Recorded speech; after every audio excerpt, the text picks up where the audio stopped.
اعوذ باللہ السمیع العلیم من الشیطان اللعین الرجیم بسم اللہ الرحمن الرحیم الحمدللہ رب العالمین والصلاة والسلام علی اشرف الانبیاء والمرسلین سیدنا و مولانا ابی القاسم محمد وعلی آلہ الطیبین الطاہرین لا سیما علی بقیت اللہ العظم روحی و ارواح العالمین لتراب مقدمہ الفدا اما بعد۔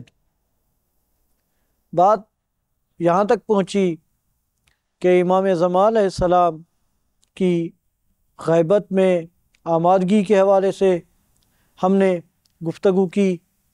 اب یہ سوال پیدا ہوتا ہے کہ امام زمان علیہ السلام کی آخر غیبت کے اسباب کیا ہیں، وجوہات کیا ہیں، حکمتیں کیا ہیں، کیا وجہ ہے کہ امام زمان علیہ السلام غائب ہے؟ سب سے پہلے تو ثابت کر دیا، بیان کیا جا چکا کہ غیبت کوئی ایسی تعجب والی بات نہیں۔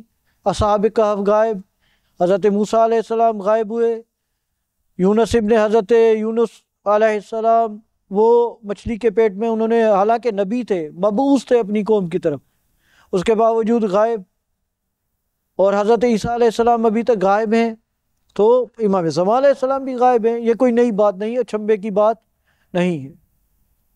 اس کے بعد یہ سوال ہے کہ آخر وجوہات کیا ہیں کہ امام زمان علیہ السلام نے غیبت اختیار کر رکھی ہے، یا خداوند عظیم کی طرف سے امام زمان علیہ السلام کے لیے غیبت مقرر کر دی گئی ہے؟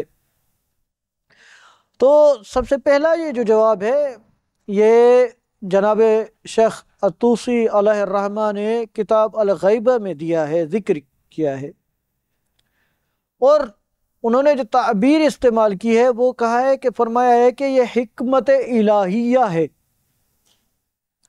حکمت الہیہ ہے یعنی کیا بھائی؟ یعنی خداوند عظیم کی حکمت ہے، چاہے اس کی وجہ ہمیں معلوم ہو یا نہ ہو، ہمیں ایمان لانا ہے۔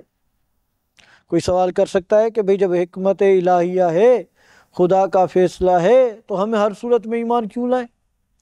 بھئی اس وجہ سے کہ بہت ساری خدا کے فیصلے ہیں، خدا کی حکمت ہیں، جن کو ہم نہیں جانتے لیکن ان پر ایمان لے آتے ہیں۔ واضح سی بات۔ وہ کس طرح؟ وہ اس طرح کہ چاہے عالم تکوین میں ہو، چاہے عالم تشریع میں، ہمیں بہت ساری چیزوں کا پتہ نہیں ہوتا لیکن پھر بھی ہم ان کو مان لیتے۔ مثلا ہمیں پتہ نہیں ہے کہ خداوند عظیم نے مریخ کو کیوں خلق کیا ہے، زندگی زمین پر ہے، دوسرے سیارات پر زندگی کیوں نہیں ہے؟ بھائی ہے یا نہیں، ہمیں کیا پتہ؟ ہمیں پتہ ہی نہیں۔ اتنی بڑی دنیا خلق کرنے کا، اتنے زیادہ سیارات پیدا کرنے کا فائدہ کیا ہے؟ ایسا مکان، ایسی جگہ جہاں پر جانور وغیرہ کچھ بھی نہیں ہوتے، گھاس پھوس اگتا ہے اور ختم ہو جاتا ہے، اس کا فائدہ کیا ہے؟ کیا حکمت ہے؟ بھئی یہ خدا کا فیصلہ ہے، ہمیں معلوم نہیں۔ یہ جو بچے ہیں معذور پیدا ہوتے ہیں، اس کی حکمت کیا ہے؟ بھئی خداوند عظیم کا فیصلہ ہے، ہمیں حکمت معلوم نہیں۔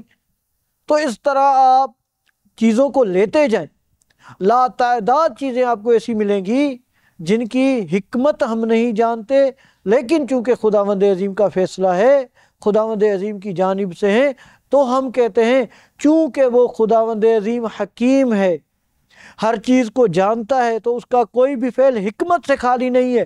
ظاہر ہمیں سمجھ میں نہ بھی آتی ہو، لیکن اس میں بہت بڑے سیارات، بہت زیادہ سیارات خلق کرنے کا کوئی نہ کوئی فائدہ ضرور ہے۔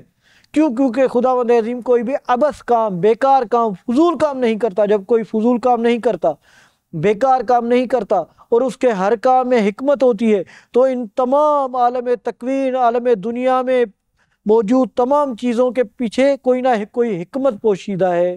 تو ہم کہتے ہیں اسی طرح امام زمان علیہ السلام کی غیبت میں بھی خداوند عظیم کی جانب سے حکمت پوشیدہ ہے، اگرچہ ہم اس حکمت کا علم نہ رکھتے ہوں۔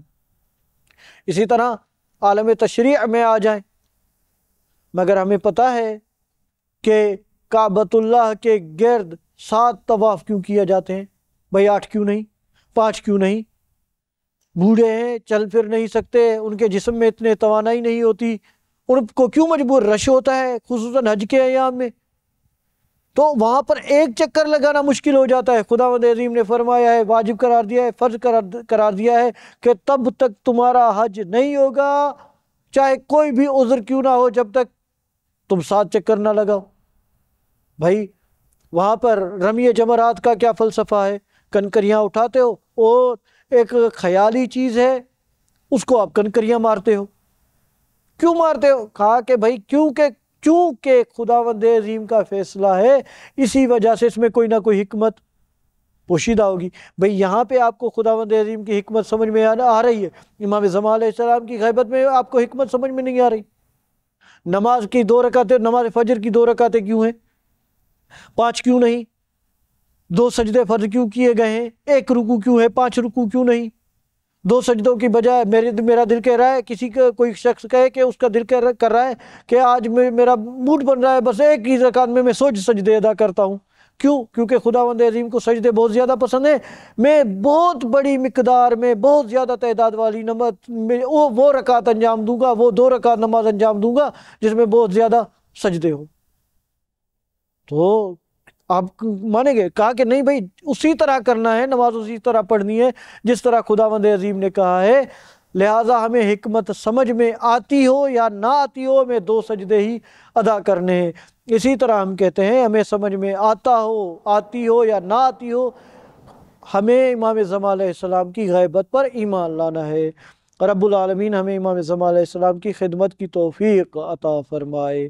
اللہم صلی علی محمد و آل محمد۔